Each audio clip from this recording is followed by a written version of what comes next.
Hola y bienvenidos nuevamente a su canal de medicina Dr. Norlan López. En esta ocasión seguiremos abordando la continuidad como parte 3 del tema el aborto desde un punto de vista ético-biomédico.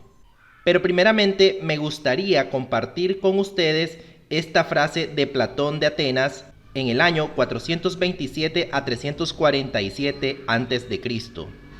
Y esta dice así: donde quiera que se ame el arte de la medicina, se ama también a la vida humana. En los temas anteriores dejamos claro cuándo comienza la vida humana y en qué consiste el crecimiento y desarrollo, pero otro punto a señalar de suma importancia es que muchas personas tienden a confundir y no logran diferenciar entre lo que es maduración y lo que es desarrollo. Entonces, la maduración se define como el proceso de adquisiciones progresivas de nuevas funciones y características que se inicia con la concepción y finaliza cuando el ser alcanza el estado adulto.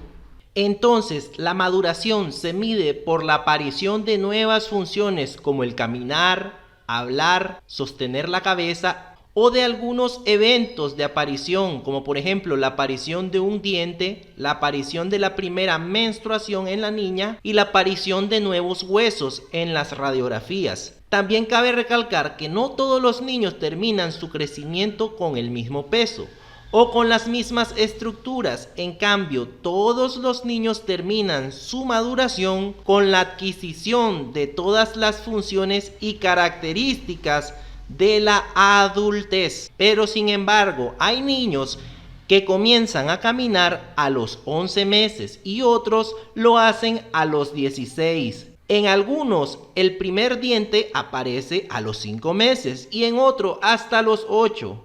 Y hay niñas que menstruan por primera vez a los 10 años, mientras que otras lo hacen hasta los 15. ¿Qué quiero dar a entender aquí?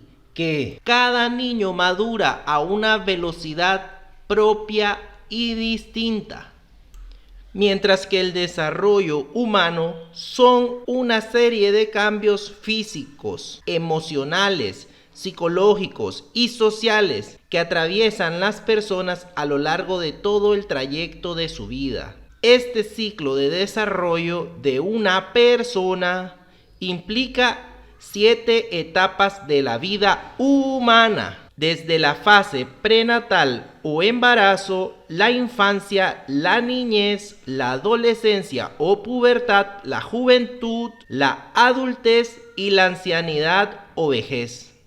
Viendo abordado todo lo anterior, ahora sí ya estamos listos para comprender todo lo que implica y lo que es el aborto desde cada uno de sus conceptos o sus causas.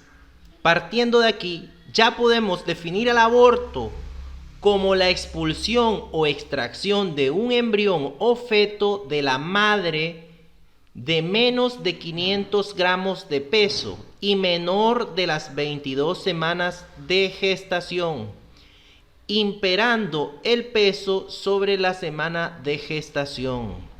Entonces, queda claro que para el concepto son sumamente importantes que debe de ser aquel que se da por debajo de las 22 semanas de gestación y con un peso menor de 500 gramos. Después de las 22 semanas, a esta interrupción del embarazo, si ocurre entre las 22 y 28 semanas de gestación, se le conoce como parto prematuro extremo. Si va entre la semana 28 y las 32, se le conoce como parto muy prematuro. Y entre las 32 y 34 semanas, se le denomina parto prematuro moderado. Y entre las 34 y 36 semanas, parto prematuro tardío. Posteriormente a esto, entre la semana 37 y la semana 40, se le denomina parto de término. Y como ya mencioné, ya a partir de las 37 semanas en adelante se puede considerar embarazo o parto de término. Ya sus clasificaciones en el término, si es término temprano, si es término completo, si está en vías de prolongación, que esta se da entre las 41 a las 41,6 semanas del embarazo, o si es posttérmino o prolongado, que es después de las 42 semanas o más, eso es otro tema. Aquí ya les debe de quedar claros que para la mujer que se sometió o a un aborto o a un parto prematuro o parto de término, ya la gestación se les debe de contar, ya que fisiológicamente no es lo mismo una primípara que una bigesta o trigesta o multigesta. Al mismo tiempo, al aborto se le debe de clasificar como espontáneo si se produce sin intervención de circunstancias que interfieran artificialmente en la evolución de la gestación, siendo estas menos de un 15% de las causas. Y las provocadas son todas aquellas en las cuales se realizó una inducción predeterminada del cese de la gestación según la época, desde ovulares, embrionarios y fetales. Entonces, aquí queda clara la diferencia entre aborto espontáneo y aborto provocado. Mencionemos ahora sí las causas de aborto espontáneo. Las causas ovulares son el 80 al 90% de todas las causas de aborto. En estas ocurre un desarrollo embrionario anormal por factores hereditarios o defectos cromosómicos o adquiridos. Esas serían las causas propiamente del embrión, mientras que las causas maternas o orgánicas pueden ser por enfermedades generales o enfermedades locales.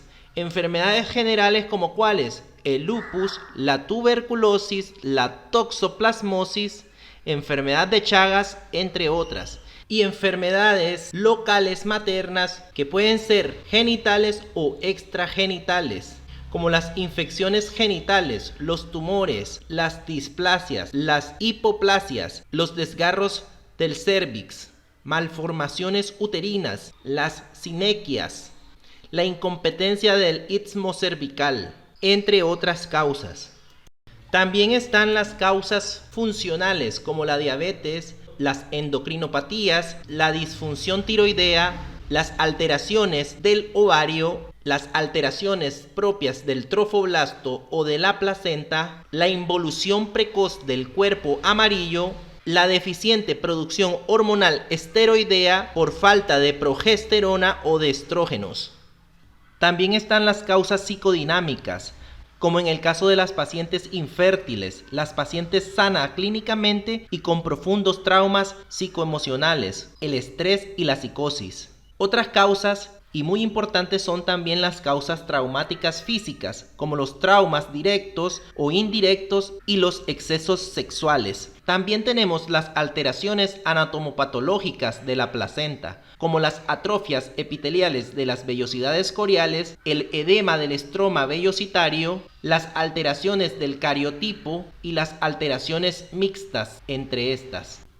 Bueno, mis amigos, ya abordamos la diferencia entre maduración y desarrollo, así como los distintos periodos o etapas del desarrollo embrionario y fetal, y las denominaciones que recibe la interrupción de un embarazo en estas distintas etapas, hasta dónde se le considera aborto y hasta dónde parto pretérmino o parto prematuro, así como la clasificación de provocado o espontáneo y sus diferentes causas.